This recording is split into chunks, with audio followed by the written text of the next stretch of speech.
नमस्कार मित्रों, हम राखी तंत्र में आप सभी का स्वागत करता हूं और आशा करता हूं कि आप सभी लोग स्वस्थ होंगे और मस्त होंगे। आज आप लोगों के लिए एक नई जानकारी के साथ आया हूं और ये जानकारी खासकर उन लोगों के लिए है जो ये कहते हैं कि मैं बहुत समय से पूजा कर रहा हूं, जाप भी कर रहा हूं, शरीर झूमता भी है, पर सवारी आज तक खुल के नहीं आई है, न तो आज तक वचन दी है। बस शरीर झूमता है, सवारी आती है, ये मालूम है, पर न तो वचन देती है, न तो कुछ बोलती है। तो क्या है इन सब के पीछे का कारण? आज इसी विषय पर मैं आपको बताऊंगा। और जो आपकी शक्ति है, जो सवारी के रूप में आ रही है पर वचन नहीं दे रही है, उसका भी रीज़न क्या है ये भी बताऊंगा।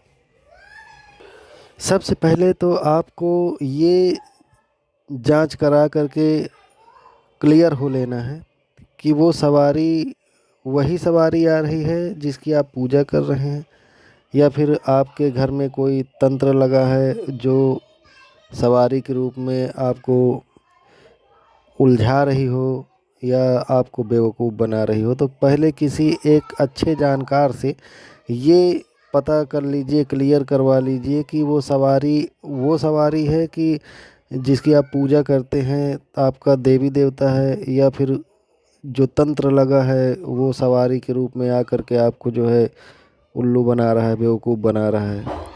तो सबसे पहला काम आपको ये क्लियर कर लेना है। यदि ये बात क्लियर हो जाती है कि वो कोई प्रेत पिशाच या तंत्र मंत्र द्वारा लगी लगाई सवारी नहीं है, मतलब दूसरे के द्वारा भेजी हुई जो ताकत है वो सवारी बन कर के आपके ऊपर नहीं खेल रही है, यदि ये क्लियर हो जा रहा है और ये क्लियर हो जा रहा है कि जिनकी आप आराधना कर रहे हैं काफ़ी लंबे समय से, जिनकी पूजा कर रहे हैं, वो हैं सवारी के रूप में आ रहे हैं और सपने में भी आपको कई बार दिखते भी होंगे, और आप ये अच्छी तरह से आभास भी कर सकते हैं, जान भी सकते हैं उनके जो कुछ संकेत होते हैं, तो उनके द्वारा इंसान समझ सकता है कि हाँ, ये मेरा देवता है जिसकी मैं पूजा आराधना करता हूँ। तो फिर अगर ये क्लियर हो जाता है कि आपके देवी देवता हैं, तो फिर मैं बता रहा हूँ कि क्या करना है। और यदि आपके देवी देवता नहीं हैं, ये क्लियरेंस में अगर ये निकला है कि वो कोई जो तंत्र लगे हैं आप पर वो सवारी के रूप में आ रहा है, तो सबसे पहले उसका जो है आपको सफाया करवाना होगा। मतलब तंत्र काट करवा करके उसको साइड में लगाना होगा, जहाँ से आया उधर ही भिजवा देना है या भेज देना है। अब जैसे आपका देवी देवता जो है सवारी के रूप में आ रहे हैं, जिनकी आप बहुत लंबे समय से आराधना कर रहे हैं, सवारी के रूप में आ रहे हैं, बस न तो कोई वचन दे रहे हैं और ना ही कुछ बोल रहे हैं। तो आपको ये ध्यान देने की ज़रूरत है कि आपका यदि कोई गुरु है तो आपको गुरु से संपर्क करना होगा। यदि आप बिना गुरु के हैं यदि आप, और आप पूजा भी कर रहे हैं, भोग भी दे रहे हैं, जाप भी कर रहे हैं, तो आपको सबसे पहले गुरु बना लेना चाहिए। यदि इंसान कोई गुरु है तो ठीक है, यदि इंसान गुरु नहीं है तो आपको अपने कुल देवता को ही गुरु बना लेना है, या महादेव को गुरु बना लेना है, और या तो फिर बजरंग बली हैं, या जो आपको देवता सुइटेबल लगे तो आप उनको गुरु बना लीजिए, जो कि मतलब आपकी जिनकी आप घर में अपने पूजा करते हो। अपने इष्ट देव को गुरु बना लें, अपने कुलदेव को गुरु बना लें तो सबसे उत्तम है। पर आपको सबसे पहले किसी न किसी को गुरु बनाना पड़ेगा, मानना पड़ेगा। गुरु बनाने के तमाम वीडियो पड़े हुए हैं यूट्यूब में, आप यूट्यूब में देख करके आप एक भगवान को गुरु बना लीजिए, चाहे इष्ट देवता को अपने और चाहे अपने कुल देवता को। एक चीज़ और आपको ध्यान रखना है, यदि आपने ये चीज़ किसी को बता रखा है, कोई जानकार तांत्रिक या साधक जो आपसे उच्च लेवल का हो, कि आपके ऊपर सवारी आती है पर वो बोलती नहीं है, या खुशी के आवेश में आकर के लोग जो है अपने पूजा के अनुभव, साधना के अनुभव, अपने सपनों के अनुभव जो है दूसरों से शेयर करते रहते हैं। तो ये करना बिल्कुल भी बंद कर दीजिए, क्योंकि जो आपसे कोई कुछ बोलेगा नहीं, पर जो आपसे चिढ़ता होगा, और चिढ़ने वाला आपके आजू बाजू का ही होता है, आपके जान पहचान का ही होता है, तो उसको चिढ़न ये हो जाती है। मान लीजिए आपको कामाख्या माता की सवारी आ रही है, आपको पता है कि कामाख्या माता बार बार आपको सपने में दिखाई देती हैं, और उन्हीं के पूजा के दौरान आपका शरीर झूमता है और खूब तेज़ी झूमता है, पर वो वचन नहीं देती हैं, न तो कुछ बोलती हैं। अगर ये सब आप किसी दूसरे को बताते हैं तो बिल्कुल भी मत बताइए, क्योंकि अगला आदमी यदि जानकार है तो आपकी जो सवारी आने वाली है, जो झूम रही है, उसको बंधन में डाल देता है। बंधन में कैसे? कि सवारी आपकी आ तो रही है, पर वो बंधन पड़ गया तो वो ना तो कुछ बोलेगी और ना कोई वचन देगी, बस आपसे दुखी हो जाएगी वो, कि तुमने दूसरे उस ऐसे व्यक्ति से क्यों बता दिया, अब तो मैं आ ही नहीं पा रही हूँ।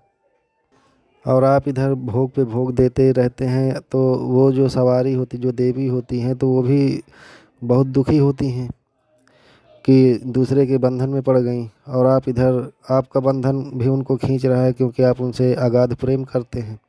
तो इन चीज़ों को आप थोड़ा सा ध्यान दीजिएगा। यदि ऐसा भी हो गया है तो फिर आपकी भक्ति और आपकी साधना बंधी हुई सवारी को भी खींच करके ले आएंगी। कैसे? आप सबसे पहले गुरु बनाइए। गुरु का होना बहुत आवश्यक है। मैं ये नहीं कहता कि किसी इंसान को ही गुरु बनाइए, मैंने पिछले बता चुका हूँ स्टार्टिंग में ही। किसी भी देवता को आप गुरु बना लीजिए, दो में से एक, इष्ट देवता या कुल देवता। फिर साधना आरंभ कीजिए। मंत्र का उच्चारण आपका बहुत सटीक होना चाहिए। मंत्र ऐसा ना हो कि मंत्र आप गलत पढ़ रहे हो, माला जाप कर रहे हो, तो ये भी एक कारण हो सकता है, तो आप इस बात को ध्यान दीजिएगा।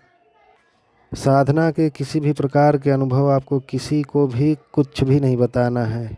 या साधना स्टार्ट करने जा रहा हूँ, या कर चुका हूँ, या इतने दिन हो गए, ऐसा कुछ भी नहीं करना है। सपने में क्या देखा, किसी को कुछ भी नहीं बताना। अब आप साधना इस प्रकार स्टार्ट करिए। नहा धो करके बैठ जाइए, धूप दीप जला लीजिए बढ़िया से।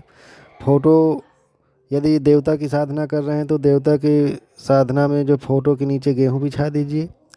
यदि देवी की साधना कर रहे हैं तो फोटो के नीचे चावल बिछा देंगे।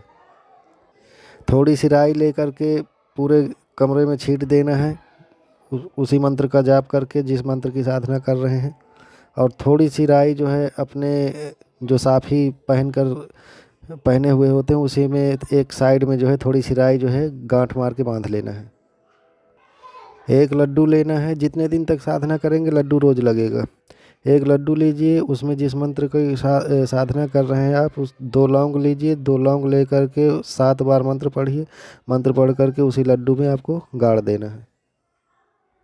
फिर माला जाप आप आरंभ करिए। कितने दिन का साधना लिया है आपने? 11 दिन का, 21 दिन का, 41 दिन का, 31 दिन का, जो भी। तो आप साधना स्टार्ट करिए। साधना के दौरान आप जब आंख बंद करके माला जाप करते हैं तो उस दौरान आपको क्या दिखाई देता है? यदि गंदी चीज़ें दिखाई देती हैं तब भी आपको घबराना नहीं है।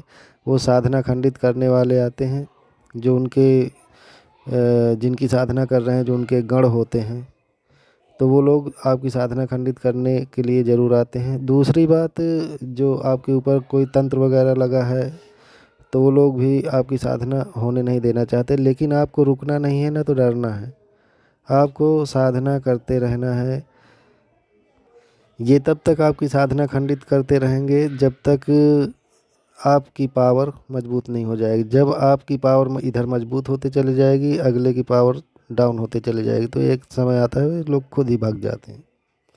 और फिर आपको जब माला जाप के दौरान, जब आंख बंद करके माला जाप कर रहे होते हैं, तो उस समय आपको फिर पॉजिटिव चीज़ें दिखाई देने लगती हैं। कहीं जिनकी साधना कर रहे हैं उनका चेहरा दिखाई देगा, कहीं जलती हुई ज्योत दिखाई देगी, कहीं देवी माता या भगवान की तीसरा नेत्र दिखाई देगा, कहीं आपको मीठा दिखाई देगा, त्रिशूल दिखाई देगा। ज़्यादातर त्रिशूल और ज्योत ज़्यादातर दिखाई दिया करती हैं। सबके अपने अलग अलग अनुभव हो सकते हैं। या देवी माता या देवता या शंकर जी भोलेनाथ का शिवलिंग दिखाई दे रहा है, तो आप ये मान के चलिए कि आप बिल्कुल सही रास्ते पे चले जा रहे हैं। यदि सपने में आपको देवता कुछ भी आदेशित करते हैं, वैसे तो इतना कठिन कुछ भी नहीं बोलते हैं भगवान, पर यदि कुछ ऐसा बोलते हैं कि जैसे किसी का छुआछूत का नहीं खाना है, तो आपको बिल्कुल भी ऐसा नहीं करना है।